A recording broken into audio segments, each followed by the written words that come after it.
从近段时间局势发展来看，乌克兰战场正处于关键时刻。乌军的无声反攻已经进行了好几天，取得了部分战果，但也造成了一定的损失。为了给乌军助威，北约再度开启大型军演，1万余名士兵与200余架战机参战。作为对抗俄罗斯的领头人，美国在短短时间内在东欧已经部署了10万兵力。目前，北约与俄罗斯边界线的几个欧洲国家中，都有美军作战部队的部署。换句话说，只要美国愿意下场，随时都能在欧洲战场投入一支10万人的作战部队。为了与北约进行长期对抗，俄罗斯也宣布了一项前所未有的扩军计划，局势正在持续升级。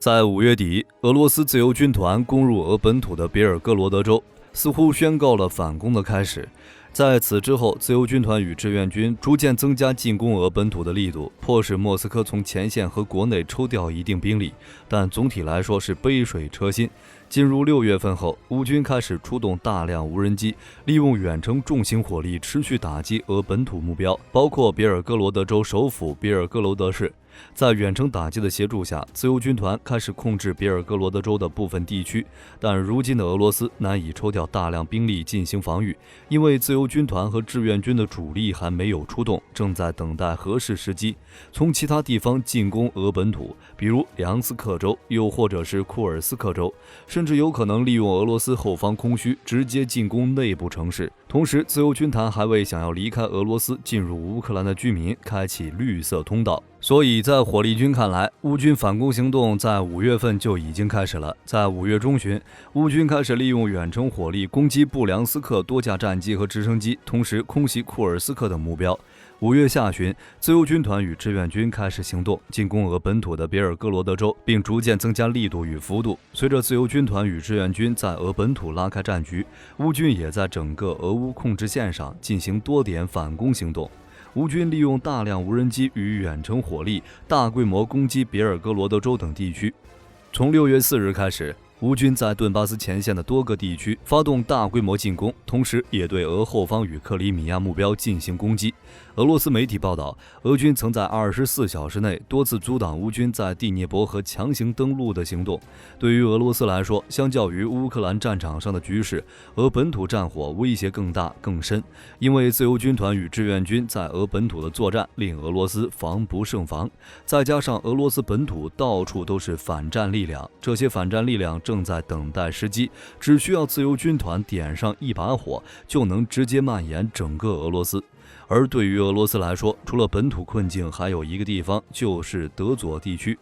在此前召开的欧洲共同体会议上，摩尔多瓦总统表示，将考虑授权乌克兰作战力量进入，协助收回德佐地区。这一点正中泽连斯基下怀，求之不得的好事。据说波兰已经开始向摩尔多瓦运送大量武器装备，乌克兰很可能会先派出一些人进入德佐，同时再派出一支破坏小队，先中心开花，然后四面推压，并封锁德佐地区的出海河段。一旦这里爆发战火，格鲁吉亚方面可能也会有所行动，那就是收回阿布哈兹和南奥塞梯。这是一连串的影响，很可能让俄罗斯整个布局全部被迫。一旦格鲁吉亚收回这里，不仅影响普京对其控制权，更会直接引发与格鲁吉亚接壤的几个俄本土最动荡地区的局势。这里的局势一旦失控，影响的可不仅在这些地方，这可比自由军团进攻俄本土的影响还要大，甚至还会影响到俄罗斯飞地加里宁格勒，将完全切断俄本土至加里宁格勒的陆地和空中交通，俄罗斯飞机与船都必须从波罗的海绕行。所以在火力军看来，乌军开启的只是局部反攻，因为这是一个整体计划，而不是某一场攻防战。这场反攻从谋划、准备到开始行动，再到大规模反攻，每一步都需要精心计算。据说已经在扎波罗热地区取得不小进展，在突破地段推进10公里后，穿越了俄军布设的雷区，并击破俄军第一道防线。用英国军官的话说，乌军这几天的进攻比当年英军在阿拉曼战役时打得还要好。接下来，自由军团与志愿军估计会继续在俄本土活动，进行多点对战，而乌军则在双方控制线上东一榔头西一棒槌的敲，哪里能突破了就抓住时机进行突破，将优势扩大化。但乌军全面反攻还没有开始，可能还在等待一个契机，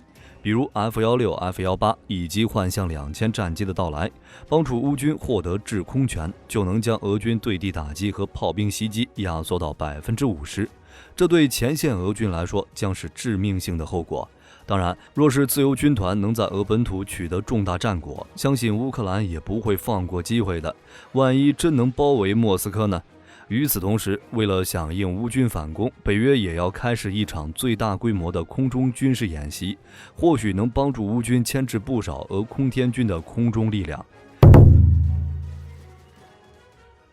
近期，北约宣布将在6月12日至6月24日，北约空中卫士23演习将在德国拉开帷幕。据说这将成为北约历史上规模最大的空中军事演习，将模拟北约成员国遭遇袭击后如何应对。整个演习持续10天，有25个国家参与其中，包括4月份刚加入北约的芬兰，同时瑞典与日本也将参与。此次演习由德国主导，旨在加强北约防空力量，传递保持强大空中威慑力的信息，巩固大西洋两岸的协调能力。大部分演习科目会在德国本土与领空进行，同时也有一些科目会在爱沙尼亚与罗马尼亚领空进行。这2个国家分别与俄罗斯和乌克兰接壤，针对意味十足。此次演习将有1万名士兵与250余架飞机参与，其中美国空军出动了110架飞机与2000名士兵。事实上，北约近段时间在军事上频频采取动作，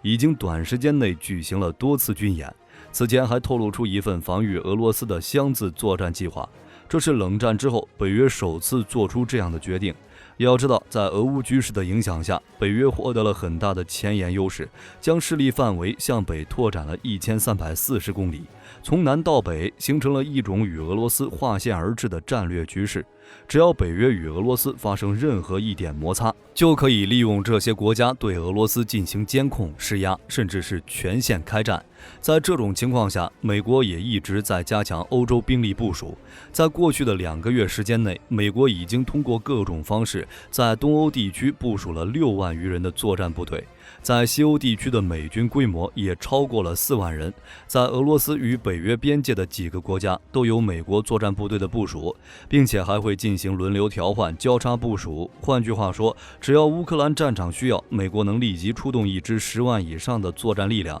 并且在欧洲部署的美军作战部队涵盖了美军一般精锐力量、几大空降师云集波澜，就是确保在出现突发情况时可以第一时间介入。这种情况只是在冷战时期出现过，这在过去是罕见的，所以就有分析认为，美国此举一是为了增强盟友信心，二是对俄罗斯进行威慑，自己是有足够能力介入战场的。考虑到芬兰已经加入北约，瑞典加入也只是时间问题，意味着北约随时可以通过边界地区对俄罗斯进行军事威慑，势必影响俄军整体战略部署。毕竟当前大部分俄军兵力都投入到了乌克兰战场，剩下的作战力量最多只能与北约对峙，绝对无法阻止北约随时采取的军事行动。尽管北约没有提到各类演习针对的具体对手，但在演习与俄对抗的所有场景，这些演习出动了大量飞机，无疑给俄罗斯带来了巨大压力。为了与北约进行长期对抗，俄罗斯宣布了一项前所未有的扩军计划。随着战火在俄本土的燃烧，以及乌军对黑海舰队的渗透袭击，再加上波罗的海3国对俄罗斯的仇视，现在的俄罗斯已经举目皆敌。莫斯科、列宁格勒以及亚速海3个方向正在面临着相当大的战略压力。俄罗斯总参谋部副参谋长表示，在今年进行扩军改革计划，俄军将新增2个集团军、1个陆军兵团、1个亚速海海军军区、5个师以及26个旅，并成立2大新战区，而这些任务必须要在短时间内完成。目前，俄罗斯军事委员会的主要任务是根据合同选择公民服役，将新组建的部队合同兵的配备维持在95%到97%的水平。主要是因为俄罗斯在这上面吃了亏。俄罗斯法律不允许义务兵出国参战，只有合同兵才能跨境作战。俄军兵力本就有限，作战部队还要经常轮换。为了尽可能缓解兵力紧张，前线俄军作战部队的合同兵来自各个军区各个兵种，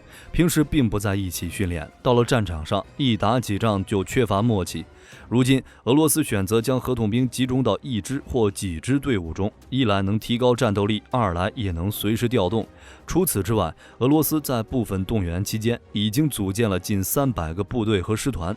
事实上，在去年的扩大会议上，绍伊古就表示要展开大规模改革计划。今年年初又宣布，将在2023到2026年期间进行大规模改革，将俄军扩充至150万人。此次改革，俄罗斯想重新组建莫斯科军区和列宁格勒军区，这是对10年前削减军事单位错误的纠正。同时还要组建亚速海海军军区，将分别负责莫斯科、列宁格勒以及亚速海区域的战略安全。亚速海与黑海相邻，为了能让黑海舰队可以集中应对北约在地中海方向的威胁，新组建的亚速海海军军区配备岸防导弹部队、火炮部队以及多艘舰艇，全力保障舰队基地安全，还将负责俄军控制的马里乌波尔港、比尔江斯克港，替黑海舰队承担一部分克里米亚和扎波罗热的防御。由于俄罗斯周边部署了大量北约部队，为了应对这些威胁，俄罗斯将在西部战略方向组建一个新的空中集团军。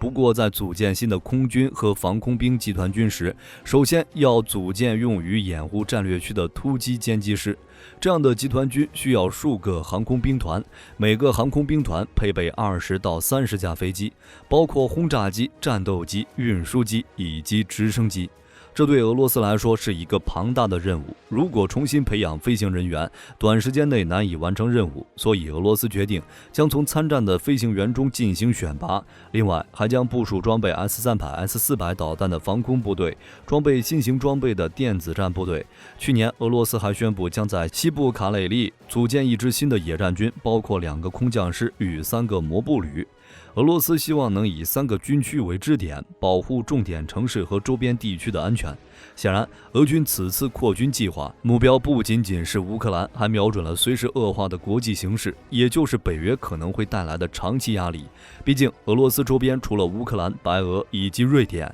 剩下的都是北约成员国。无论是入侵战争结局如何，北约都不会放松对俄罗斯的压力，甚至会选择趁你病要你命。俄罗斯也会选择未雨绸缪。但客观来说，俄罗斯此次扩军改革计划看起来规模不小，但这些兵力分散到广袤的领土上还是远远不够看。而且，俄罗斯这项计划还面临着许多难题，比如财政压力，比如地缘政治影响。受到诸多制裁的俄罗斯军工业能否跟上军队人数扩张的步伐？能否及时提供足量的各类装备？如果俄罗斯的产能做不到，那这些新组建的俄军部队只会成为停在纸面上的架子部队，难有实际战斗力。这些都是俄罗斯需要考虑的问题。好了，本期影片就到这里了，我是火力军，咱们下期再见。